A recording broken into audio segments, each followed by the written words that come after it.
Welcome back to my channel, my lovely people. It's your lady Estina.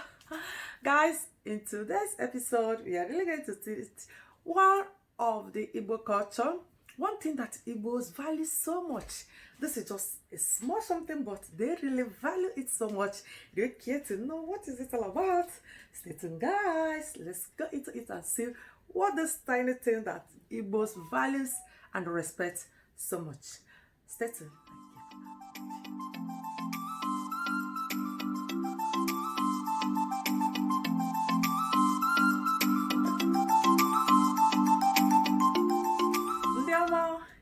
Ya bụ mkpụrụ osisi ndị Igbo na-akwanyere ugwu nke ukwuu bụ ọjị. Ile anya na mgbede anyị akọwala ihe ọjị bụ. Anyị ga-aga n'ihu gụpụta ya ma gakwa n'ihu lele uru ọjị bara na nsọ ọjị nwere n'ala Igbo. Ọtụtụ obodo dị iche iche na-ata ọjị, ha nwere ọjị, mana naanị Igbo bụ ndị na-akwanyere ọjị ugwu ma na-enye ya nsọpụrụ pụrụ iche. Okay, guys, in Igbo land, this is just one thing that they value so much. In other countries, they eat kolanut. A lot of people outside, they have other kolanut, different types, but there is one they call particularly Igbo kola, which is Oji Igbo. I have it here. This is Oji Igbo. I'm going to really show you and how it is. So, and in Igbo culture, they really value kolanut so much. They value it and they respect it a lot. They respect it a lot. And they have different benefits. It have different benefits. Then it has as in the do's and the don'ts that you don't do with kolanut in Igbo, and some people that cannot maybe break it or bless it. This is what Igbo values so much. So guys, I'm going to go on to just explain it a little bit. I have written it here. Then the benefits, we are going to touch it, and the do's and the don'ts in Igbo land about kola nut. Okay, let's go. Ọjị. Ọjị bụ mkpụrụ osisi ọjị mere. Ọjị bụ mkpụrụ osisi ọjị mere. Ọ bụ mkpụrụ osisi pere mpe. Ọ bụ mkpụrụ osisi pere mpe nke ndị Igbo na-enye ugwu na nsọpụrụ pụrụ iche. It's just one small thing that they respect so much. This is it, and I tell you, it's just culture. And Igbo land, they respect kolanut so much, and it have different benefits. In Igbo land, a woman don't break kolanut. All you do as a woman in Igbo land is you can just present it to your husband, and your husband give it to the visitors, and they break and bless it.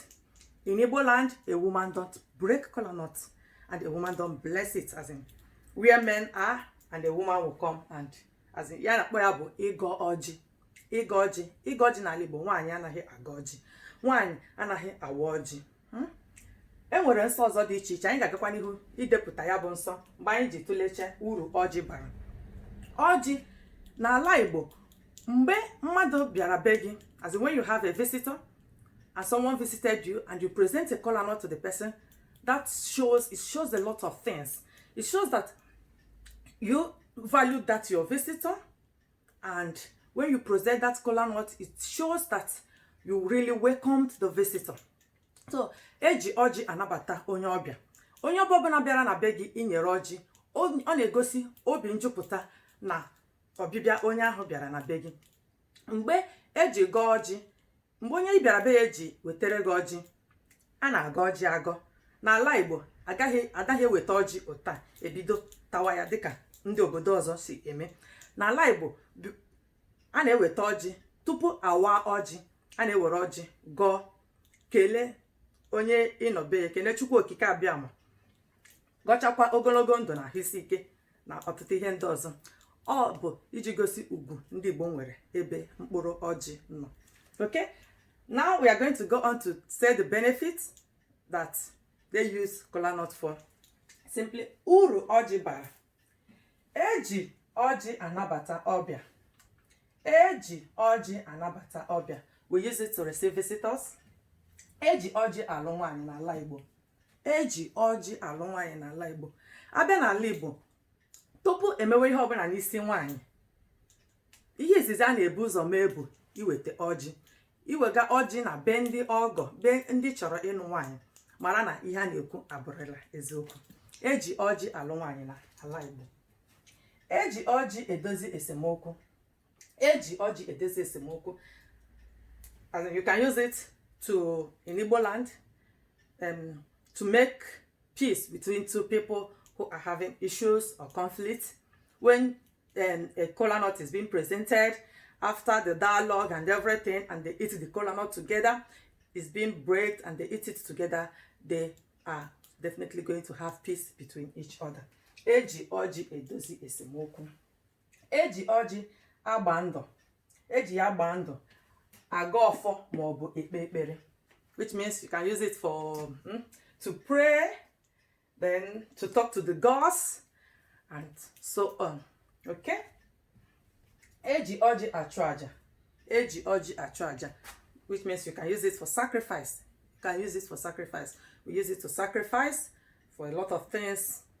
When you are having difficulty in things, or you just want to pray to God, you just sacrifice. Eji ọjị achụ aja. Ọ bụ ya bụ uru ọjị bara n'ala Igbo. Eji m n'aka na ịghọtara ya bụ mkpụrụ osisi bụ ọjị, ihe eji ya eme n'ala Igbo. I hope this is a bit clear, guys.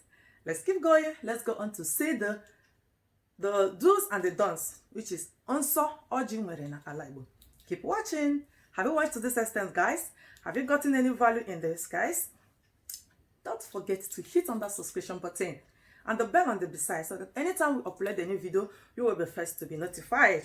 And come on to support what is going on here. Guys, have you tell a friend that something is happening here?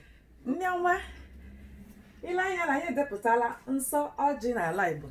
Enwere ọtụtụ nsọ na ọjị nwere n'ala Igbo. That's the do's and the don'ts about kolanut in Igbo land.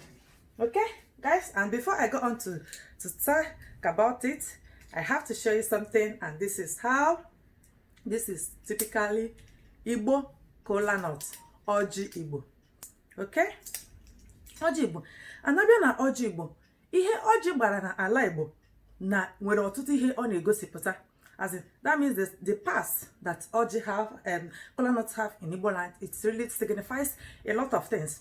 When we have kolanut that have that it is one that does not have any part, or that is one or two, like this one. This is a Hausa kolanut. This is Hausa kolanut, and this is typically Igbo kolanut. In Igbo land, any kolanut that don't have any part at all, or that it is two, this one is two, is not being eaten. We don't eat it in Igbo land. They call it ọjị ala. They just put it on the ground. They don't eat it. It's considered as in something that does not signify a good thing at all. When kolanut does not have any parts, or is two, it's not being eaten. And when it have three, as you can see, this one I have here, it have three parts. 1, 2, 3. 3 parts. It signifies you na-egosipụta bụ ọmụmụ. Enwekwere ọjị na-agba ọtụtụ udo. Nwere ndị gbara 1, 2, 3, 4, 5, ma 6 ma 7. Ọjị nwere ike ịgba 6 ma ọ bụ 7. Ọjị gbara 3 na-egosipụta ọmụmụ. Ọjị gbara 4 na-egosipụta ahịa ịnọ enwere n'ala Igbo. Ọjị gbakwanara 5 ma ọ bụ 6 na-egosipụta akụ na ụba, ọmụmụ. Onye wara ọjị gbara 5 ma ọ bụ 7, a na-ewere ya dịka onye na-enwe ihe ọ na-egosi ebe awara ọjị, ya bụ a na-atụ n'anya ihe ọmụmụ ma ọ bụ akụ na ụba ma ọ bụ ihe nwenwe. Ihe ọjị gbara na-egosipụta na ala Igbo. Okay, so but this one I have here, it have only 3 parts. It signifies childbearing. So okay, then we'll go on now to the do's and the don'ts in kolanut. I have stated them here, and we'll go on to read them. Okay, nsọ ọjị n'ala Igbo. Nwaanyị anaghị arị n'ọjị. Nwaanyị anaghị arị n'ọjị n'ala Igbo. Nwanyi anaghị arịla ọjị. That's just the tree of kolanut. A woman don't climb it for anything. It's a taboo for a woman to climb kolanut tree. Okay? Anaghị aga ọjị ebe mmadụ nwụrụ. Anaghị aga ọjị ebe mmadụ nwụrụ. Anaghị aga ọjị ebe mmadụ nwụrụ n'ala Igbo. We don't break kolanut. We don't bless kolanut where somebody died in Igbo land. Where they are doing funeral or they want to bury someone, they don't just come and as in be blessing and be saying the things that they normally say before they break kolanut in Igbo land. Okay? Nwanyi anaghị aga ọjị. N'ala Igbo, nwanyi anaghị aga ọjị. A woman does not bless kolanut in Igbo land. A woman, except if the woman is a titled person, he can bless the kolanut, but that is in the sense where there is no man in their midst. A titled woman can bless kolanut, but it's really an abomination where men are for a woman to come and bless the kolanut. Obu okenye na awa ọjị. In Igbo land, is the adult, as the eldest people that breaks the kolanut. Okay? Or in the midst of the elders, and he give authority to another person or the smallest person there to break the kolanut. You can go ahead to break the kolanut in Igbo land. Okay, let's keep going. Obu arụ n'ala Igbo mmadụ izu ohi ọjị. Obu arụ n'ala Igbo mmadụ izu ohi ọjị. You don't steal kolanut. It's a taboo for someone to steal kolanut in Igbo land. N'ọgbakọ ndị Igbo, ọ bụ asụsụ Igbo ka eji aga ọjị. There is a popular saying that says that kolanut does not hear English. In Igbo land, no one blesses the kolanut with English language. Ọjị anaghị anụ Bekee. Okay? Anaghị aga ọjị tupu a na-aga ọjị tupu awa ya. Excuse me. A na-aga ọjị tupu awa ya. Dịka m si kwuo n'oge gara aga mgbe m na-akọwa ọjị, a na-aga ọjị tupu awa ya. N'ala Igbo, anaghị eweta ọjị ozugbo ozugbo ebido gwawa ya ma agọghị ya agọ. A na-eburu ụzọ gọọ ọjị, kelee Chukwu Okike Abịama, kelee ndị igwe, kelee ndị ala, mechie ihe dị iche iche a na-eme tupu awa ya bụ ọjị. Before they break the kolanut, they bless it in Igbo land. They don't just come and break it and start eating it or break it before anything. They bless it, talk to the gods, give the gods their own, the gods of the up, the down, and so on, before they break kolanut in Igbo land. Ndị mere arụ n'obodo anaghị awa ọjị. Ndị mere arụ na obodo anaghị awa ọjị. Like people who committed an abomination or a taboo in Igbo land, they don't break the kolanut. It's an abomination for someone who have fought the laws of the land or who have committed any adultery to break kolanut in Igbo land. It's an abomination. So, guys, this is the do's and the don'ts in kolanut in Igbo land. Guys, I hope you really enjoyed today's lesson. Did you got anything? Let me know in the comment section. Guys, we are going to end it here. Today's class, I hope you got something. Guys, have you given thumbs up to the video? Are you yet to subscribe? Give thumbs up and subscribe. Click on that red subscription button there. Woo! To my returning subscribers, guys, you know this is always there for you. I had you guys. Guys, thank you always for supporting my video. Thanks for always coming back to watch me. I so much appreciate that. See you in my next video. Bye-bye.